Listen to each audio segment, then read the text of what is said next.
नमस्कार मित्रांनो, धनाजी टेक या यूट्यूब चॅनलवरती आपले मनापासून स्वागत आहे। मित्रांनो, अजून पण बरेचसे शेतकरी विमा वाटपा संदर्भात प्रतीक्षा करत आहे। मित्रांनो, गेल्या काही महिन्यापूर्वी बऱ्याचशा जिल्ह्यामध्ये विमा वाटप करण्यात आला होता, परंतु त्यामध्ये मित्रांनो विमा वाटप मध्ये खंड पडला, कारण ऐन तोंडावरती लोकसभा निवडणूक व आचारसंहिता लागल्यामुळे त्या विमा वाटपामध्ये खंड पडला। परंतु मित्रांनो, 2023चा खरीप विमा या जिल्ह्यामध्ये वाटप सुरू करण्यात आला आहे। त्या नेमका तो कोणता जिल्हा या व्हिडिओच्या माध्यमातून मित्रांनो आपण आज बघणार आहोत।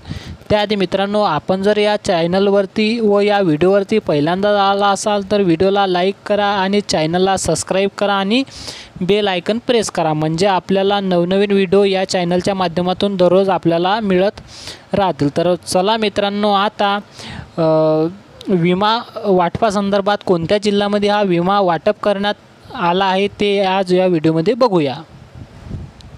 तर मित्रांनो, येथे तुम्ही बघू शकता शेतकरी मित्रांनो, अहमदनगर जिल्ह्यातील शेतकऱ्यांसाठी एक आनंदाची बातमी आहे।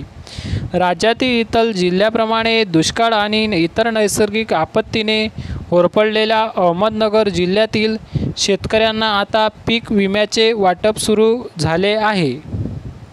तर मित्रांनो, पुढे बघू शकता अहमदनगर जिल्ह्यात 2023मध्ये पावसाअभावी आणि इतर नैसर्गिक आपत्तीमुळे शेतकऱ्यांचे मोठ्या प्रमाणात नुकसान झाले। त्यामुळे जिल्हास्तरीय पीक विमा समिती अहमदनगर यांच्यामार्फत यापूर्वी जवळपास सर्वच पिकांसाठी सूचना घेण्यात आल्या होत्या, परंतु ओरिएंटेड विमा कंपनीने केवळ काही पिकांसाठीच पीक विमा मंजूर करून तुटपुंज्या रकमेचे वाटप केले।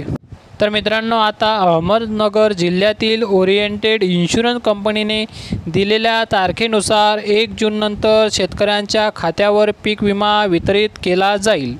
या तारखेपर्यंत मित्रांनो 10 जूनपासून शेतकऱ्यांच्या खात्यात पीक विमा जमा होण्यास सुरुवात झाली आहे।